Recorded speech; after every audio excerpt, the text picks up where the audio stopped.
देश की नई संसद में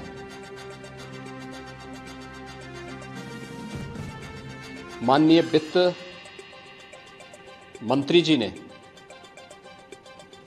देश का आम बजट प्रस्तुत किया है। यह बजट सर्वस्पर्शी, सर्वसमावेशी, विकासोन्मुख 140 करोड़ भारतवासियों की आशा, आकांक्षा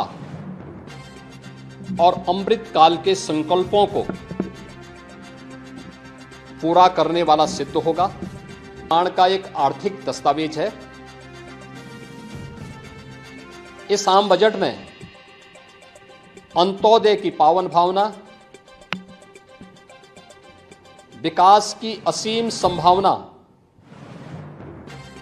और नवोन्मेष की नवदृष्टि है। इस आम बजट में अन्नदाता किसानों की समृद्धि के लिए 1,52,000 करोड़ रुपए, कृषि और सहायक सेक्टर के लिए, महिला सशक्तिकरण के लिए 3 लाख करोड़ रुपए से अधिक का प्रावधान किया गया है। स्वाभाविक रूप से आधी आबादी, देश के सबसे बड़े राज्य उत्तर प्रदेश की आधी आबादी इससे सर्वाधिक लाभान्वित होने वाली है, और खासतौर पर तब जब उत्तर प्रदेश 2020 से ही मिशन शक्ति के कार्यक्रम को प्रभावी ढंग से यहां पर जमीनी धरातल पर उतार रहा है। सर्वाधिक अन्नदाता किसान उत्तर प्रदेश के अंदर निवास कर रहा है। उन अन्नदाता किसानों की समृद्धि में आज संसद में प्रस्तुत आम बजट बड़ी भूमिका का निर्वहन करने वाला है। युवाओं के लिए लाखों नौकरियों के साथ साथ मध्यम वर्गीय परिवार के लिए प्रत्यक्ष कर यानी इनकम टैक्स में जो नए टैक्स स्लैब की घोषणा हुई है, ये सभी अभिनंदनीय है, स्वागत योग्य है। इस पूरे बजट को अगर मैं कह सकता हूं कि यह बजट भारत को $5 ट्रिलियन की इकोनॉमी में बदलने के संकल्प के साथ ही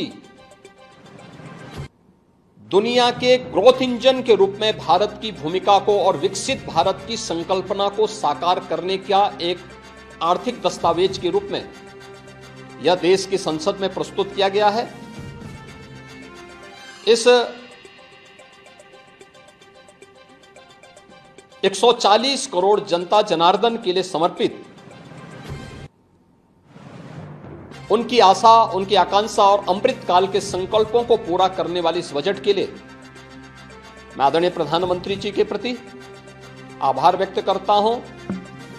माननीय केंद्रीय वित्त मंत्री माननीय श्रीमती निर्मला सीतारमण जी को और उनकी पूरी टीम का मैं अभिनंदन करता हूं।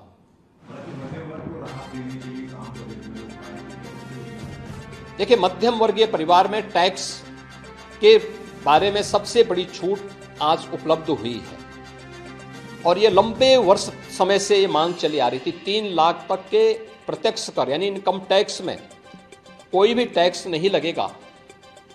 इसके साथ साथ अन्य जो स्लैब भी दिए गए हैं वे काफी राहत भरे हैं।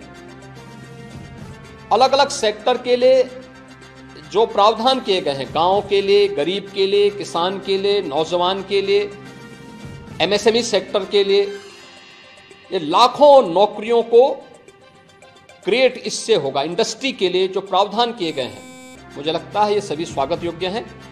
और नौजवानों के लिए, समाज के हर तबके के लिए, महिला सशक्तिकरण के लिए, अन्नदाता किसानों के लिए, सभी तबके के लिए जो कुछ भी प्रावधान इसमें किया गया है, मैं कह सकता हूं कि यह राम राज्य की अवधारणा को साकार करने वाला एक सर्वस्पर्शी, सर्वसमावेशी और विकासोन्मुख बजट के रूप में यह मोदी 3 का यह पहला बजट जाना जाएगा।